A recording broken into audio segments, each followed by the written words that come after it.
बात बंद कर लो। क्या पढ़े थे लास्ट? हाँ,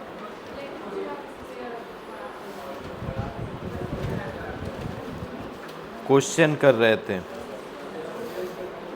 ठीक है। चलिए क्वेश्चन ही लिखिए। आज ये चैप्टर लास्ट है, ख़त्म करते हैं। पहला चैप्टर है, ठीक है, इलेक्ट्रोस्टैटिक का फर्स्ट पार्ट, मतलब इलेक्ट्रिक फील्ड एंड चार्ज। पहला चैप्टर हमारा ख़त्म हो गया है। न्यूमेरिकल करते हैं जो थोड़े से पीवाईक्यू में केसेस में हैं, और बोर्ड्स में भी जो क्वेश्चन आते हैं उसमें कुछ इंपॉर्टेंट क्वेश्चन जो है मैं बता रहा हूँ, नोट डाउन कर लेना, लास्ट में भी बता दूंगा। अभी पहले क्वेश्चन करो। मिक्सअप क्वेश्चन होगा, कहीं से भी कुछ भी फार्मूला यूज होगा, आपको सेलेक्ट करना होगा इसमें कौन सा क्वेश्चन लगेगा, ठीक है, मतलब कौन सा फार्मूला आप अप्लाई करोगे। हाँ, लेते आओ लेते आओ।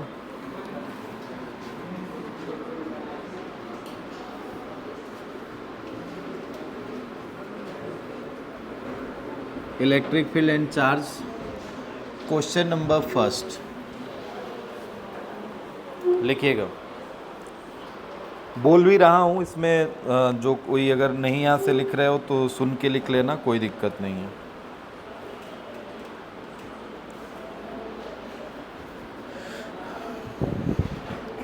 पहला क्वेश्चन है, 2 point charge A and B having plus Q and minus Q respectively are placed at a certain distance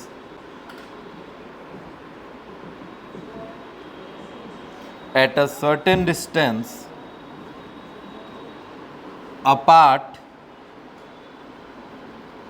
and force acting between them is F. If 25% charge of A is transferred to B, then force between the charge become,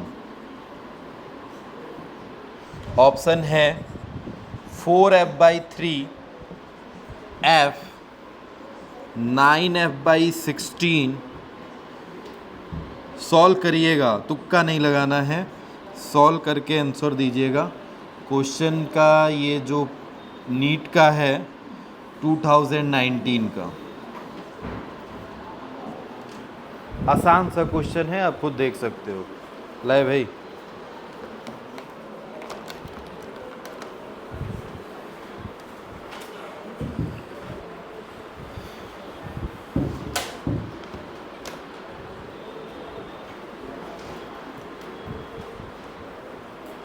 बहुत आसान सा question है, ऐसा नहीं कि बहुत ज़्यादा दिमाग लगाना है।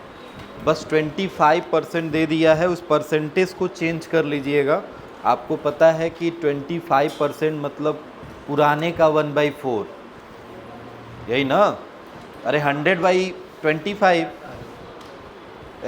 25/100 मतलब 25%, यही ना होगा। तो 1/4, उसको 1/4 कर लेना, और क्या मतलब 1/4 चार्ज वो दे देगा अपना 1/4 पार्ट।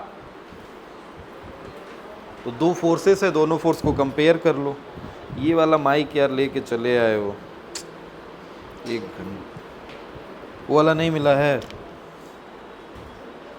बांधना उधना पड़ता है।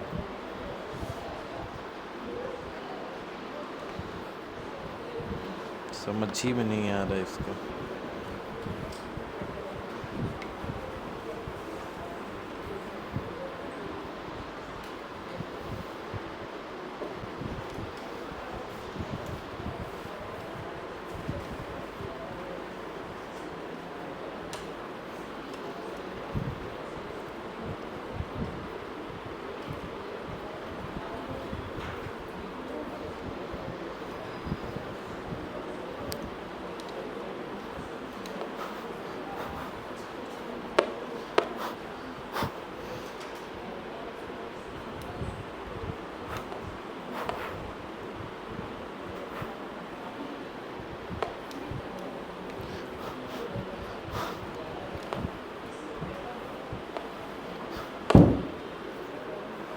लेके आओ ये दूसरा, वर्क नहीं कर रहा है इसमें। आया आंसर मिला। दो चार्जेज हैं ए एंड बी, ठीक है। देखो एक पे Q और दूसरे पे -Q है। सपोज दैट दोनों को एक सर्टेन डिस्टेंस से दूरी पे रखा गया है, एक +Q है और एक -Q है, और मैंने मान लिया कि इनको कितने डिस्टेंस पे रखा गया है, R पे, ठीक है। तो बताओ इस केस में फोर्स कितना लग रहा है, F की वैल्यू कितनी आएगी, KQ²/R²। क्या इक्वेशन मिल गया। अब देखो केस नंबर सेकेंड, यहाँ से केस नंबर सेकेंड स्टार्ट हो रहा है, और ये बोला था कि 2 point charge A and B having +Q -Q respectively are placed at a certain distance apart and force acting between them is F। तो दोनों पे लगने वाले फोर्स को मैंने क्या मान लिया, F, जिसकी वैल्यू आई है दिस, ठीक है। फॉर्मूला ही आया है। उसके बाद से सुनो क्या बोला, बोला कि 25% charge of A is transfer to B, 25% charge दे दिया गया A का, किसको, B का। तो मतलब A के पास कमी हो गई होगी और B के पास बढ़ गया होगा। तो A के पास कितनी कमी हुई होगी, पहले ध्यान से देखो। चार्ज ऑन A क्या हुआ होगा, चार्ज ऑन A ने कितना परसेंट दे दिया अपना, 25 था, कितना Q था, और Q का 25% क्या Q/4 होगा, माइनस कर देंगे तभी तो बचा हुआ चार्ज मिलेगा हमें। बेटर अभी Q में से Q/4 माइनस कर दिया इज इक्वल टू कितना आएगा, 3Q/4। समझे हो ना कैसे Q/4। अरे भाई 25% है ना, तो 25% का मतलब 25 और परसेंट का मतलब 100, तो कट के कितना आएगा, 1/4। तो पहले 1 रहा होगा तो अब 1/4 हो गया होगा। तो पहले Q था तो अब Q/4 उसमें से माइनस कर दे, इतना दे दिया, 3Q/4 उसके पास बचा है।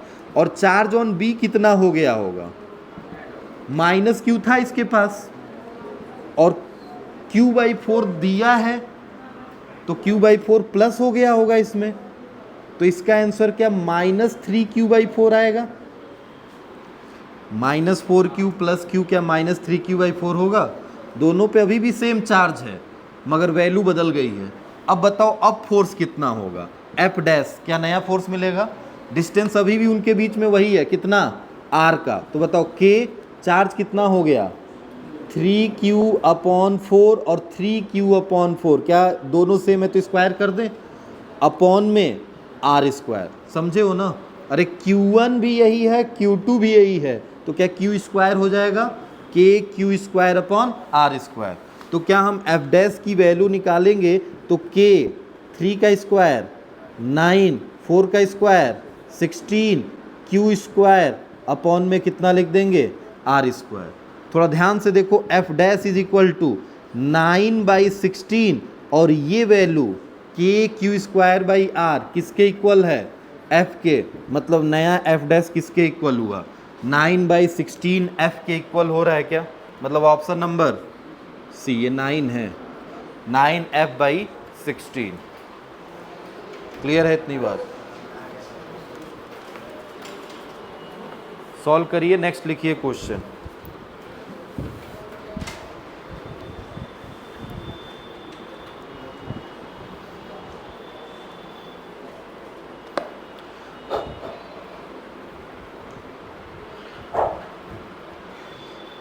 नोट हो गया है क्वेश्चन, तो नोट कर लिए होगे। नेक्स्ट लिखिएगा क्वेश्चन बोल रहे हैं।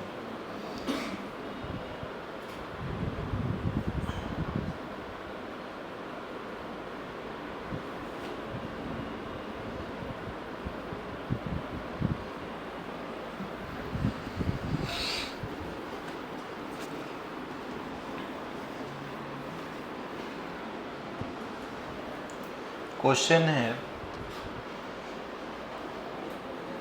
अगला, थोड़ा सा क्वेश्चन बड़ा है बट ठीक है, सॉल्व करोगे तो इतना बड़ा कुछ नहीं है। ये भी नीट 2017 का क्वेश्चन है जो लिखने जा रहा हूँ। लिखिएगा, suppose the charge of a proton and an electron differ slightly. One of them is minus E, the other is E plus delta E. Question पढ़ना बस है बहुत आसान, धीरे धीरे पढ़ के समझोगे अपने आप अभी बनने लगेगा। बोला if the net of electrostatic force and gravitational force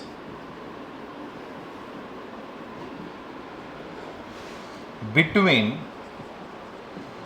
two hydrogen atom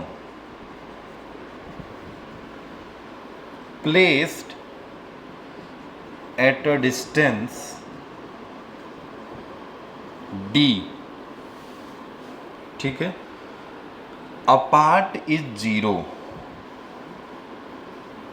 apart is 0, comma, then delta E is of the order of, bracket में एक चीज गिवन है क्या, मास of hydrogen MH 1.67 10 to the power minus 27 kg, और option है 10 to the power minus 23 coulomb, 10 to the power minus 37 coulomb, 10 to the power minus 47 coulomb and D है 10 to the power minus 20।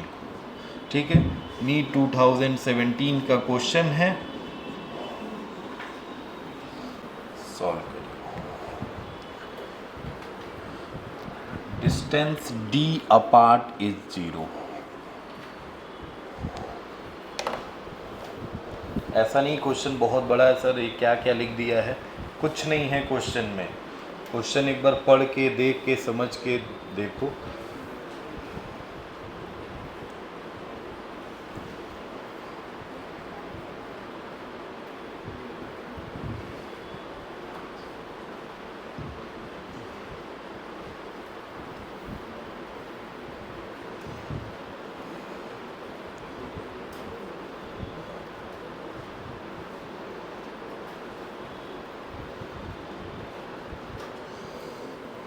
जल्दी बताइए।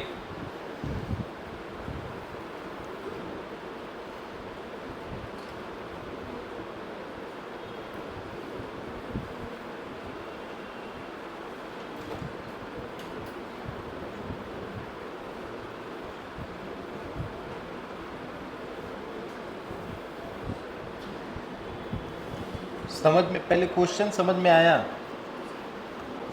Question जब तक समझ नहीं पाओगे सॉल्व नहीं होगा। देखो मैं समझा दे रहा हूँ, क्वेश्चन में समझ लो उसके बाद से सॉल्व करो। Suppose the charge of a proton and an electron differ slightly, दोनों हल्के हल्के डिफरेंट में, जबकि तुम्हें पता है कि इलेक्ट्रॉन और प्रोटॉन के चार्ज में डिफरेंट नहीं होता है, दोनों की value 1.6 into 10 to the power minus 19 यही होता है ना।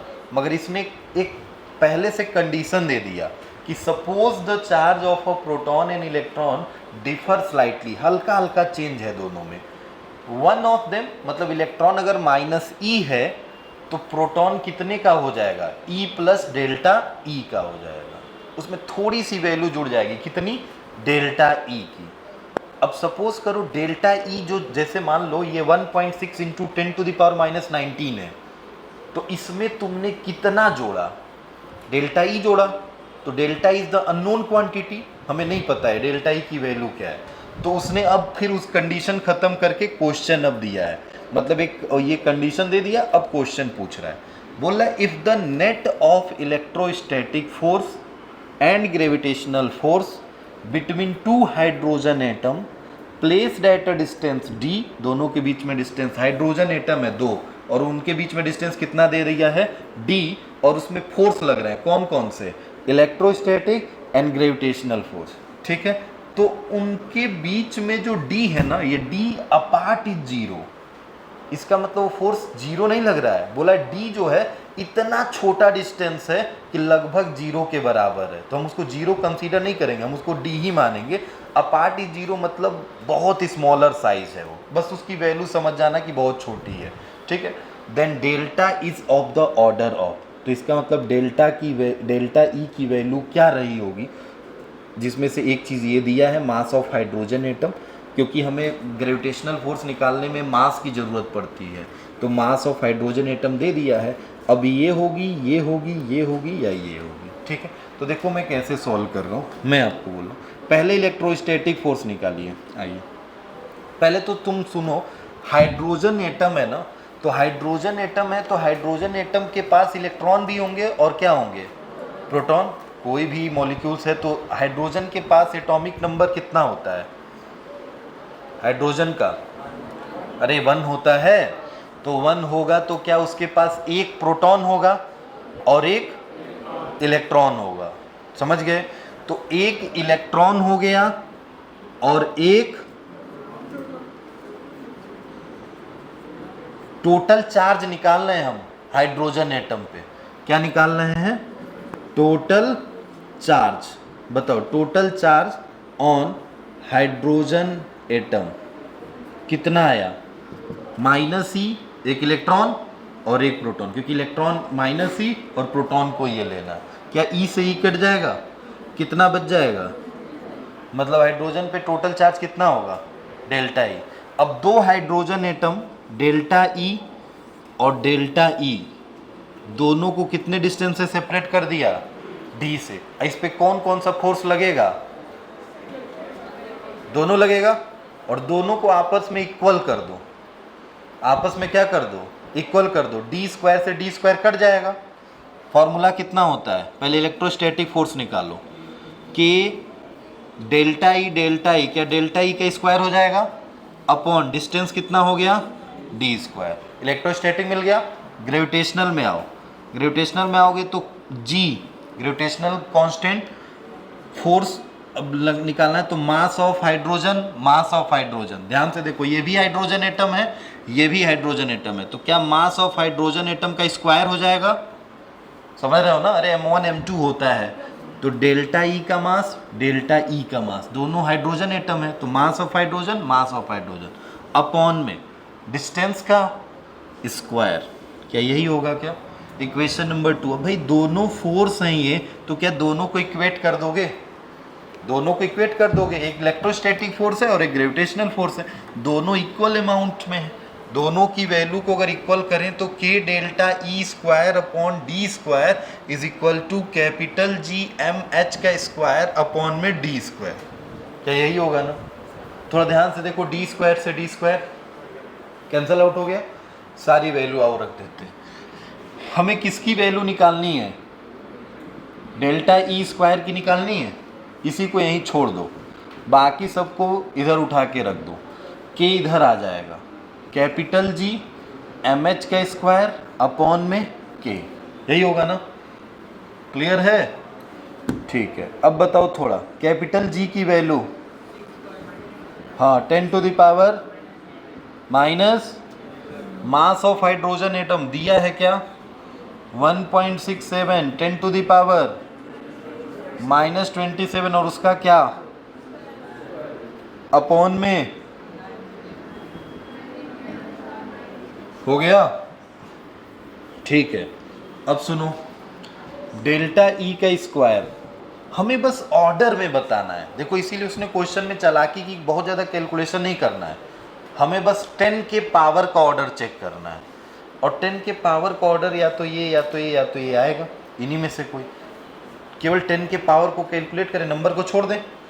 बताओ 10 का पावर कितना है यहाँ पे, -11, यहाँ कितना है 10 का पावर -54, 27 में 2 का मल्टीप्लाई होगा 54 होगा ना, अपॉन में 10 का पावर 9, सॉल्व करोगे कितना होगा, ऊपर कितना होगा, ये -27 है ना, हाँ ठीक है, कितना हुआ, ये इससे ऊपर जाएगा तो जुड़ जाएगा ही, प्लस का है ना 9, ऊपर जाएगा तो माइनस होगा और माइनस माइनस जुड़ ही जाएगा, तो 19 कर लो डायरेक्ट, अब जोड़ दो। अच्छा 11 था, ठीक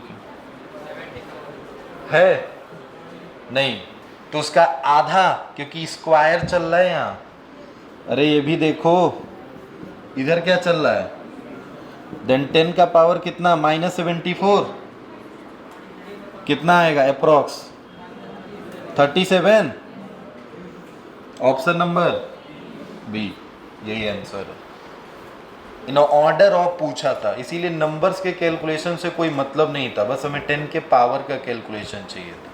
यहाँ डेल्टा ई स्क्वायर था, डेल्टा ई स्क्वायर की वैल्यू ये आई है, तो डेल्टा ई की वैल्यू ये आएगी।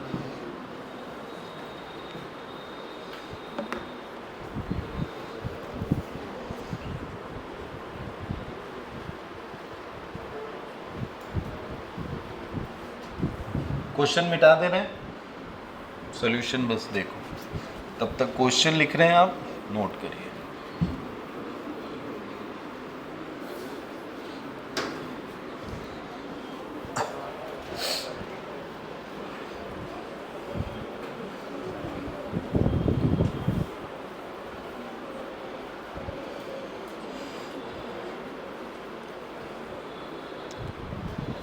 नेक्स्ट है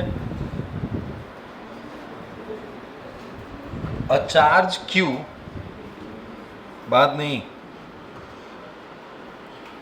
is placed at the center of the line joining equal charge Q, the system of three charges will be in equilibrium if Q is equal to, option है -Q/4, Q/4, -Q/2 and Q/2। बताइए, question पढ़ लीजिएगा, लिख लीजिएगा। ये भी एक question ही है और 2 बार लिखा हुआ है, एक नीट 2013 में और कर्नाटका का एक कोई पेपर है उसमें 1995 में आया है।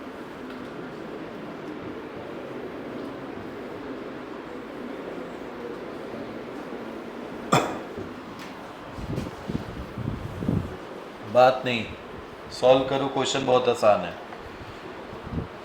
इक्विलिब्रियम वाला केस दिख गया होगा आपको कि एक चार्ज क्यू है, प्लेस किया गया at the centre of the line joining two equal charge capital Q, the system of the three charges will be in equilibrium if Q is equal to, small Q की value क्या रही होगी।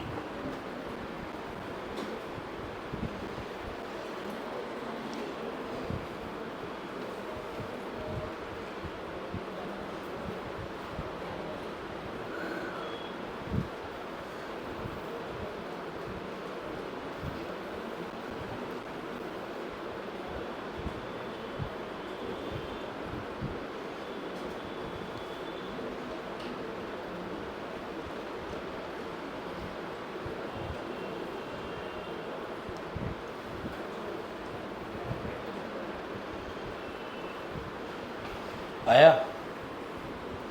अरे equilibrium वाला problem है, इसमें हम distance नहीं पूछ रहे हैं कि where third charge kept with the net force will be zero, उसने कंडीशन दे दिया कि इक्विलिब्रियम में है। बताइए क्यू की वैल्यू क्या रही होगी कि तीनों चार्ज किस सिस्टम में आ जाए, तीनों इक्विलिब्रियम में आ जाए। बोला है ना, the system of the charge will be in equilibrium, जितने भी चार्ज हैं 3, the system of the 3 charge will be in equilibrium if Q is equal to, Q की वैल्यू क्या रही हो। ठीक है, ऐसे क्वेश्चन जब भी आते हैं तो इतना समय नहीं लगना चाहिए। क्यों भाई? 2 मतलब ऑप्शन नंबर डी। चेक करते हैं भाई, आओ देखो, ध्यान से देखो, क्यू चार्ज और क्यू चार्ज कितने डिस्टेंस पे हैं? डिस्टेंस नहीं दिया है, मान लेते हैं कितने, आर पे, डी पे, जो भी मानना है। अब बोला एक charge Q place at the centre of the line joining, एकदम बीचों बीच में, centre of the line joining, मतलब ये डिस्टेंस कितना हो गया, और ये भी, समझ गए हो ना इतनी बात। अब बताओ ये तीनों चार्ज किस में चले गए? इक्विलिब्रियम में, मतलब इस पे लगने वाले कोई भी फोर्स ले लो, सब फोर्स की वैल्यू क्या होने वाली है, मतलब एक फोर्स दूसरे फोर्स के क्या रहा होगा। तो ऐसे देखो, सुनो, ये चार्ज इस चार्ज पे फोर्स लगाएगा और ये चार्ज इस चार्ज पे फोर्स लगाएगा, सारे फोर्स की वैल्यू जीरो होनी है ना। तो ये चार्ज इस चार्ज पे जो फोर्स लगाएगा कितनी होगी, K Q Q upon R square, हो गया। और ये चार्ज इस चार्ज पे फोर्स लगाएगा, ये भी उसी के इक्वल होगा, तो उसकी वैल्यू कितनी होगी, K Q small Q upon में आर स्क्वायर बाई 4, 4 कहाँ चला गया, समझ गए इतनी बात। और दोनों आपस में क्या रहे होंगे, कोई भी एक फोर्स, देखो उसने बोल दिया जब ऐसा कि तीनों इक्विलिब्रियम में चला गया, तो ये इस पे फोर्स लगाए, ये इस पे लगाए, ये इस पे लगाए, ये इस पे लगाए, सब फोर्स की वैल्यू आपस में क्या होगी, इक्वल होगी, क्योंकि तीनों इक्विलिब्रियम सिस्टम में। क्लियर है इतनी बात। हम जो क्वेश्चन कराए थे उसमें मैंने क्या बोला था, where should a third charge kept the net force will be on zero, इस पे नेट फोर्स जीरो होता था, तो उस पर ये फोर्स लगाता था, ये फोर्स लगाता था, दोनों कट जाते थे, नेट फोर्स जीरो। और ये तीनों इक्विलिब्रियम में चल गए, इसका मतलब कोई भी फोर्स किधर भी लगा लो, सब की वैल्यू कितनी आनी है, इक्वल, मतलब जीरो आनी है, नेट फोर्स। तो मैंने एक इन दोनों के बीच का फोर्स और एक इन दोनों के बीच का फोर्स लिख लिया, के से के कट गया, आर स्क्वायर से आर स्क्वायर कट गया, क्यू स्क्वायर से क्यू कट गया, मतलब क्यू की वैल्यू कितनी आ गई, क्यों भाई गलत हो गया आप लोग का, तो क्यू की वैल्यू कितनी हो गई, क्यू की वैल्यू 4Q हुई, और हमें क्या स्मॉल क्यू की वैल्यू चाहिए थी ना, if small Q is equal to कितनी आएगी, क्यू बाई 4, प्लस में कि माइनस में, क्यू माइनस में, क्यू माइनस में, ध्यान से सुनो, ये माइनस ले लिए, बस समझो पहले, माइनस अगर ले लिए, ये इस पे फोर्स लगाएगा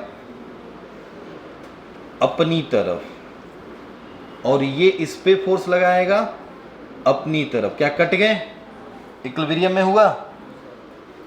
अब आओ, ये प्लस है और ये प्लस है, तो ये इस पे फोर्स लगाया हुआ इधर, और ये इस पे फोर्स लगाया हुआ इधर, क्या कट गए, समझ रहे हो ना। और अगर इसको तुमने प्लस लिया होता तो क्या ये इस पे भी फोर्स इधर ही लगाता और ये इस पे भी फोर्स इधर ही लगाता, तो कैसे तुम दोनों इक्वेट करते, इक्वेट हो पाता, तब कहाँ काट पाता, इक्विलिब्रियम में हो पाता, क्या नहीं हो पाता। इसीलिए इसको होना क्या जरूरी है, माइनस, मतलब option number A, minus Q by 4, note करेंगे। नेक्स्ट क्वेश्चन लिखता हूँ, 2 लाइन में सॉल्व कर दिए हो आप, और बस क्वेश्चन पढ़ोगे तभी होगा।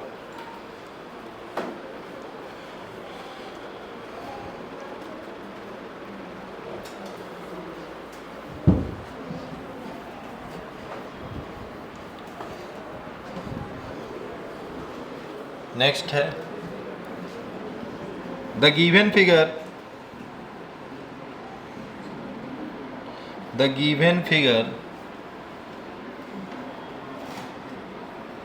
इलेक्ट्रिक लाइन फोर्स, बात नहीं, due to two charge Q1 and Q2,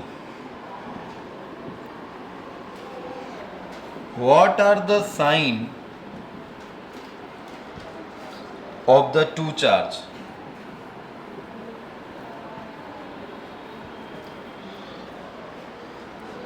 Q1 है और यहाँ पे भाई Q2 है।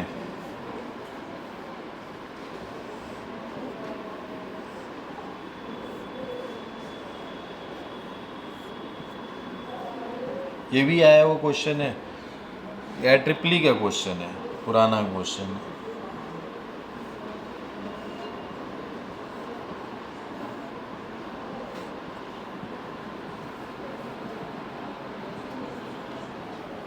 Q1 और Q2 ये दो चार्ज है। ऑप्शन बोल दूं, बता दोगे ये तो, बिना ऑप्शन के ही बता सकते हो। मैंने क्या पूछा है क्वेश्चन में, the given figure electric line force, ये क्या है, EFL है, इलेक्ट्रिक लाइन ऑफ फोर्स। बताया था मैंने EFL को लाइन ऑफ फोर्स भी कहा जाता है।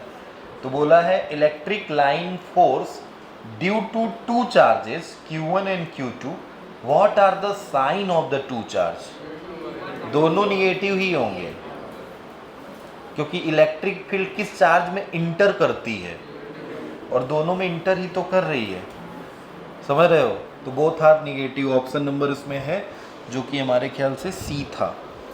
हाँ, ऑप्शन नंबर सी है, बोथ आर निगेटिव। नीचे लिख लीजिएगा, बताने की जरूरत नहीं है।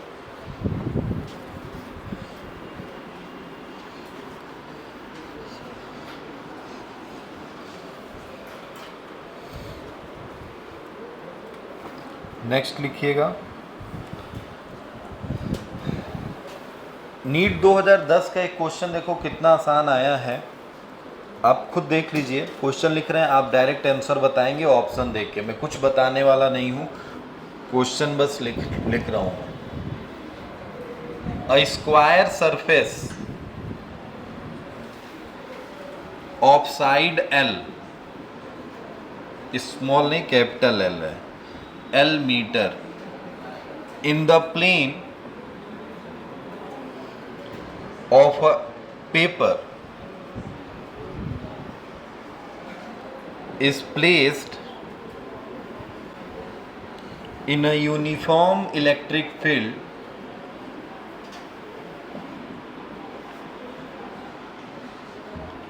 capital E volt per meter acting along the same plane at an angle theta with the horizontal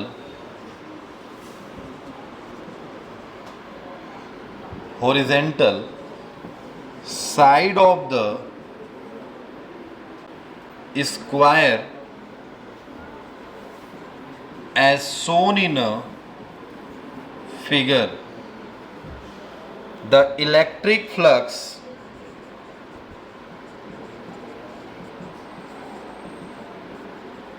linked to the surface in a units of volt meter is.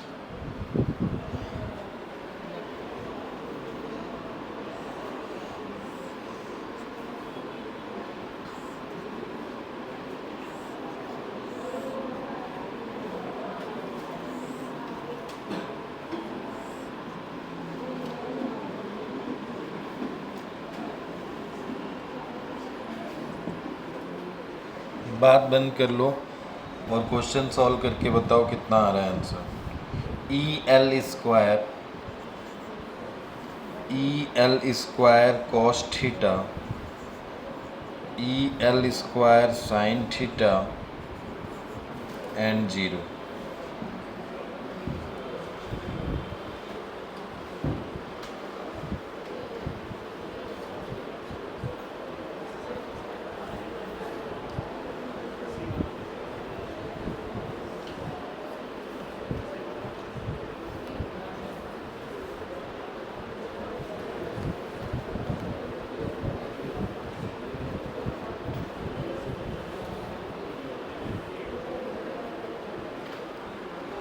Answer चाहिए मुझे, आया डी।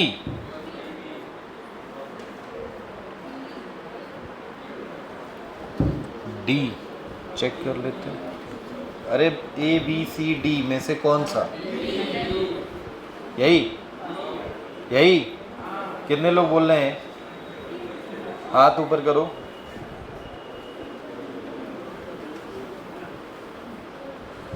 और भी है कोई?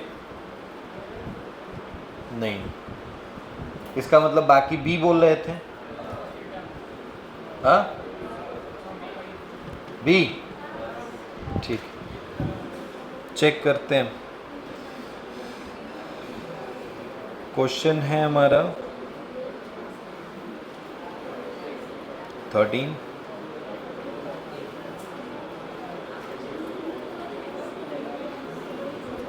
अब क्वेश्चन जो B और डी बोल रहे थे एक बार देख लें। एक स्क्वायर सरफेस ऑफ साइड है जिसका L metre in the plane of a paper. मतलब क्या है? सपोज दैट ये है स्क्वायर एक प्लेट और सरफेस जिसका साइड L है मीटर में, plane of paper is placed in a uniform electric field acting along the same plane. यहीं से क्वेश्चन का आंसर मिल जाना चाहिए था। ये भी इसी प्लेन में है और इसी प्लेन में इलेक्ट्रिक फील्ड भी चल रही है। समझ गए? अब बताओ, ये है और इसी प्लेन में इलेक्ट्रिक फील्ड भी चल रही है। क्या इलेक्ट्रिक फील्ड और सरफेस से फ्लक्स, हमसे फ्लक्स पूछा है, इलेक्ट्रिक फ्लक्स लिंक कितना करेगा? इलेक्ट्रिक फ्लक्स हमें पता है कि सरफेस से नॉर्मल निकलना चाहिए। एक ऐसी लाइन होती है इलेक्ट्रिक फील्ड लाइंस जो इस सरफेस से कैसी निकलनी चाहिए?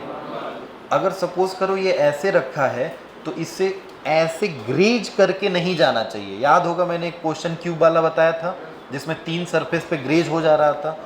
तो क्या वो इलेक्ट्रिक फ्लक्स में कंसीडर किया जाएगा? नहीं। इसका मतलब इसमें कोई इलेक्ट्रिक फ्लक्स लिंक हो पाएगा? नहीं। इलेक्ट्रिक फ्लक्स लिंक होता जब ये ऐसे चलता, ऐसे चलता। अगर ऐसे भी चलता तो हो सकता था क्योंकि उसका कंपोनेंट ब्रेक होता, तब कॉस थीटा साइन थीटा लिया जाता। अभी कॉस थीटा और साइन थीटा से कोई मतलब है क्या? नहीं। मतलब इसका कंपोनेंट भी अगर ब्रेक कर लोगे तो वो भी ग्रेज ही करेगा, इस पे ऊपर नीचे ही चलेगा, अंदर नहीं होल कर पाएगा। इसका मतलब इलेक्ट्रिक फ्लक्स कितना होगा? 0। ठीक है, ऑप्शन नंबर डी। नेक्स्ट लिखिए, 2010 का क्वेश्चन है। नेक्स्ट क्वेश्चन है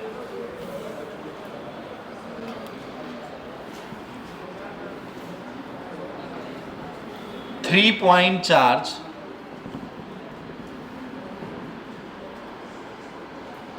plus Q minus 2Q and plus Q are placed at a point x is equal to 0, y is equal to a, z is equal to 0, comma x is equal to 0, y is equal to 0, z is equal to 0 and x is equal to a, y is equal to 0, z is equal to 0 respectively. ये सब बस आपको डराने के लिए दे रहा है, ऐसे कुछ इसका मतलब नहीं है। The magnitude and direction of the electric dipole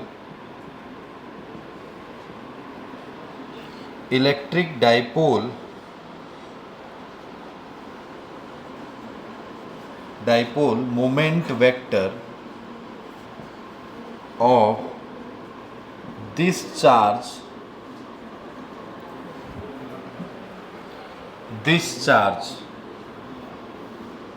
ठीक है। अब इसका ऑप्शन नहीं लिख रहे हैं, क्वेश्चन 2007 का है और मेडिकल का है। The point charge plus Q minus 2Q plus Q are placed at a point x is equal to 0। मतलब ये वाला चार्ज इस पॉइंट पे है, ये वाला चार्ज इस पॉइंट पे है और ये वाला चार्ज इस पॉइंट पे है रिस्पेक्टिवली। हमसे पूछा है the magnitude and direction of electric dipole moment of this charge assemble. Assemble लिख लेना। जब ये तीनों चार्ज मिलके जब असेंबल होंगे तो इलेक्ट्रिक डाइपोल मोमेंट का डायरेक्शन और उसका मैग्नीट्यूड क्या रहा होगा।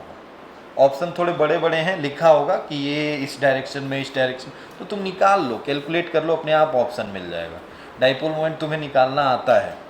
Dipole moment charge into distance होता है, Q इंटू 2A आपको बताया गया है, तो आप डाइपोल मोमेंट निकाल सकते हो। बट ये जो पोजीशन दिए गए हैं ना, इसको पहले तुम्हें एक्सिस पे बनाना पड़ेगा। एक्स एक्सिस, वाई एक्सिस और जेड एक्सिस, 3 कोऑर्डिनेट है। बनाओ पहले चार्जेस को, तीनों को एक जगह पे एक ही प्लेन, मतलब सॉरी एक ही ग्राफ पे बना के देखो कहाँ कहाँ बनेगा।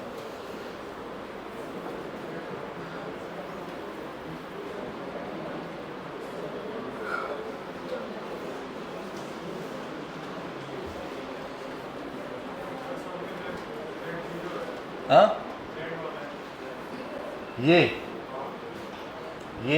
0 है, ये A है, समझ में नहीं आ रहा है क्या? ये A है, ये 0 0 0 है और ये A,0,0 है। अब तो समझ गए होगे। अरे बना लो भैया, ऐसे बनाओ।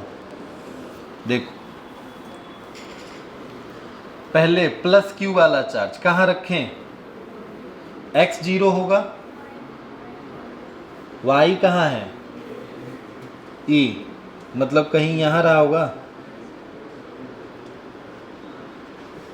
यहाँ से यहाँ तक का डिस्टेंस हमने A माना है, समझ गए हो ना?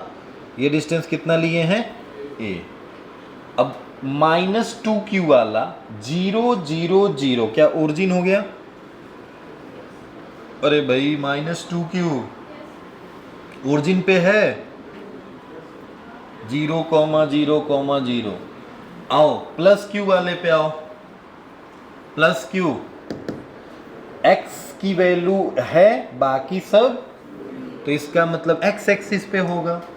कितने डिस्टेंस पे? ये प्लस है कि माइनस है? प्लस है, ठीक।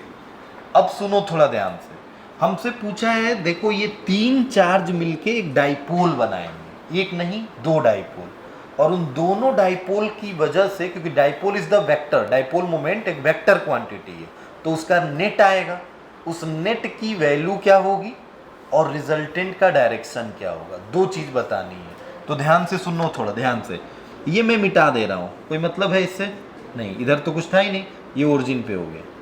अब -2Q जो यहाँ था, ये इसको मैं क्या Q और Q ऐसे लिख सकता हूं, माइनस माइनस माइनस माइनस मिलके फिर -2Q होगा। एक -Q इसको दे दूं तो क्या एक डाइपोल मोमेंट A बना लेगा, और एक -Q इसको दे दूं तो क्या एक डाइपोल मोमेंट A बना लेगा, क्योंकि डाइपोल मोमेंट पे 2 इक्वल एंड अपोजिट चार्ज होने जरूरी है। समझ रहे हो? तो यहाँ पे -2Q था और यहाँ Q, तो डाइपोल मोमेंट अभी नहीं बन पाता, वो तभी बनता जब यहाँ वाले चार्ज के बराबर यहाँ वाला भी होता, बट साइन में अपोजिट होता। तो ये +Q था, तो इसको मैंने क्या कर दिया, यहाँ पे +Q था तो यहाँ क्या कर दिया। अब दोनों ही -2Q ही है, बट अलग अलग पार्ट में चले गए। अब बताओ डाइपोल मोमेंट क्या एक इधर चलेगा, निगेटिव से किधर चलता है, तो एक डाइपोल मोमेंट इधर चला P1, और एक डाइपोल मोमेंट ऊपर चला नेगेटिव से पॉजिटिव, ये भी कितना होगा P2। अच्छा, P1 और P2 की पहले वैल्यू निकालो। P1 चार्ज इनटू दोनों के बीच का डिस्टेंस, और P2 की वैल्यू निकालो, चार्ज और इन दोनों के बीच का डिस्टेंस। क्या दोनों सेम है क्या? तो P1 और P2 को क्या P मान सकते हैं? समझ गए? बताओ अब क्या इन दोनों वेक्टर, दोनों P1 और P2 न लिख के मैं क्या लिख दूं, P। तो 2 वेक्टर अगर 90 डिग्री पे हैं तो इनका रिजल्टेंट बीच में आएगा, अगर दोनों इक्वल है तो। कितने डिग्री पे? 45, 45 पे। तो ये नेट डाइपोल मोमेंट होगा इस डायरेक्शन में, और इसकी वैल्यू कितनी होगी? तो 2 वेक्टर 90 डिग्री पे हैं तो उनको जोड़ना तुम्हें आता है, क्या तुम करोगे? P1 का स्क्वायर प्लस, यही तो करोगे, बाकी cos 90 तो 0 हो जाएगा। P1 की वैल्यू भी यही है, P2 की वैल्यू भी यही, स्क्वायर करके जोड़ दीजिए। क्यू स्क्वायर ए स्क्वायर, क्यू स्क्वायर ए स्क्वायर क्या आएगा 2q स्क्वायर ए स्क्वायर, बाहर निकलेगा तो √2qa, ये मैग्नीट्यूड हो गया और ये 45 डिग्री क्या हो गया डायरेक्शन हो गया। दोनों यही आंसर लिखेंगे। मैग्नीट्यूड कितना होगा √2qa and direction x axis से कितने डिग्री पे 45 या वाई एक्सिस से कितने डिग्री पे 45। क्लियर है इतनी बात, नोट कर लो।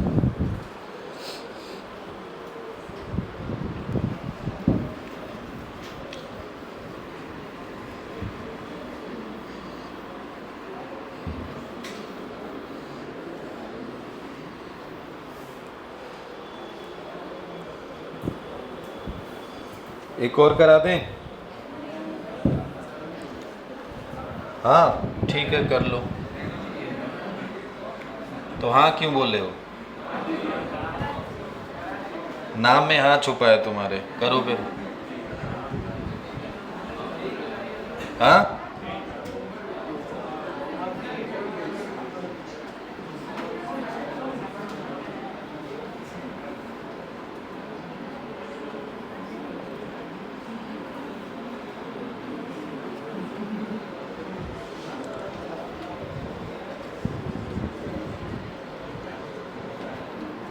लिखिएगा, क्वेश्चन लिखिएगा बस एक last. An electric dipole is a place at an angle of 30 degree with an electric field intensity 2 into 10 to the power 5 Newton per coulomb.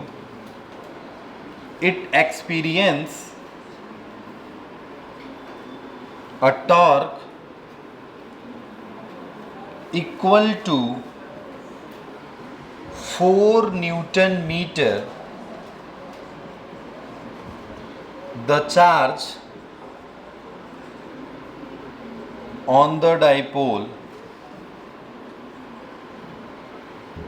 if the dipole length is 2 centimeter. Option है पहला 8 microcoulomb मिलीकूलम, 8 मिलीकूलम। दूसरा है 2 मिलीकूलम, 5 मिलीकूलम and last है D वाला 7 microcoulomb. ये micro में है, बताया हूं ऐसा question. Electric dipole is placed at an angle of 30 degree with the electric field intensity this, it experience a torque equal to this, then charge on the dipole if the dipole length is 2 centimeter। कर लोगे? Torque का formula बताओ कितना आया था, बोलो भाई। PE cos theta sin theta, plus में कि माइनस में? ठीक है। P को क्या लिखते हो? P को क्या लिखते हो? E sin theta. क्लियर है? An electric dipole is placed at an angle of 30 degree with the electric field। ध्यान से देखना, इलेक्ट्रिक डाइपोल और इलेक्ट्रिक फील्ड के बीच में एंगल कितने डिग्री का? तो ये तो सही है, थीटा ही 30 दिया है, रख देंगे। टॉर्क की वैल्यू भी गिवन है, बताओ कितनी है? 4। चार्ज कितना है नहीं पता। डाइपोल का लेंथ कितना है? 2 मीटर में चेंज करेंगे ना, 10 टू द पावर अरे -2। इलेक्ट्रिक फील्ड किस में दिया है? न्यूटन पर कूलम, न्यूटन पर कूलम मतलब 2 into 10 to the power sign 30, बात नहीं, साइन 30 कितना होगा? 2 से 2 2 बचा, 2 से 2 कैंसिल, 10 टू द पावर 5 और -2 घट के 3 होगा, 3 डिवाइड हो जाएगा, then 2/10 to the power 3 Q की वैल्यू आई, 10 टू द पावर 3 ऊपर चला जाएगा, then 2 into 10 to the power -3 और 2 इंटू 10 टू द पावर 3 क्या मिली कहलाएगा? 10 टू द पावर -3 को मिली कहेंगे, 2 milli coulomb. Option number B.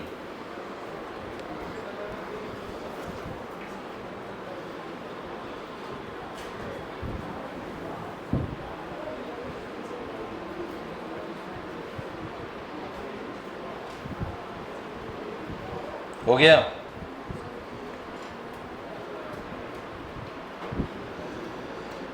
तो कल स्टार्ट किया जाए नया चैप्टर की, अभी कल भी क्वेश्चन किया जाए। हाँ वो तो चेक होगा। क्या कह रहे थे, क्वेश्चन किया जाए? यस या नो? क्वेश्चन किया जाए? ठीक है, मंडे से स्टार्ट किया जाएगा।